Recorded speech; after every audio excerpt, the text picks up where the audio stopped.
Bonjour à tous, bienvenue pour le tirage des énergies du dimanche 3 mai.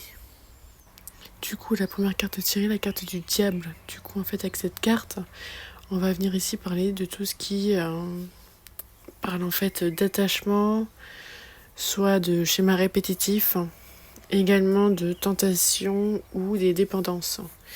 Que ce soit aussi bien au niveau émotionnel, relationnel ou bien mental.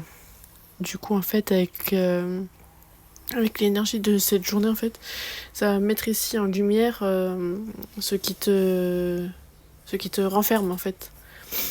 Et c'est aussi parfois de manière inconfortable, mais c'est nécessaire pour toi et pour ton évolution, en fait. Après, on a la carte de l'ermite. Du coup, avec cette carte, en fait, tu es invité, du coup, à te retirer du monde extérieur pour avoir une introspection au niveau de toi, en fait. Parce que cette carte, tu ne peux pas fuir. Et il faut plus chercher à comprendre. Et du coup, quand elle est mise en relation avec la carte du diable, du coup, ça indique ici que tu as un besoin de solitude pour éclairer tout ce que la carte du diable, en fait, a révélé précédemment. Et sur lesquelles, en fait, c'est ces choses sur lesquelles tu dois travailler. Ensuite, en troisième carte, du coup, on a la carte du pendu. Avec cette carte, tu vas rentrer dans une phase dite de pause. Et ça peut également parler d'un lâcher-prise. Donc en fait, on va venir t'indiquer ici avec cette carte que ça ne sert à rien de forcer et qu'il faut accepter surtout le changement en perspective.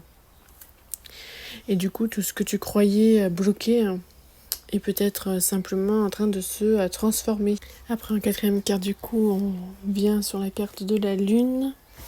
Du coup, cette carte, en fait, va te plonger dans tout ce qui touche à l'émotion et dans l'inconscient. Du coup, en fait, toutes tes peurs, tes doutes et certaines illusions, en fait, peuvent remonter à la surface. Donc, en fait, c'est pour ça, c'est une énergie qui est assez floue, mais qui est intuitive, comme elle est liée à la lune. Et du coup, en fait, il faut aussi que tu écoutes tes ressentis sans forcément chercher une logique immédiate. Ensuite, on a la carte du chariot. Avec cette carte, indique la sortie potentielle. Ça indique également que toutes les étapes au niveau intérieur que tu as ou que tu traverses encore, il y a en fait une reprise de contrôle avec une certaine avancée. Mais il faut quand même rester en vigilance, parce que c'est pas en fait une victoire, mais plutôt une maîtrise née du travail intérieur fait juste avant.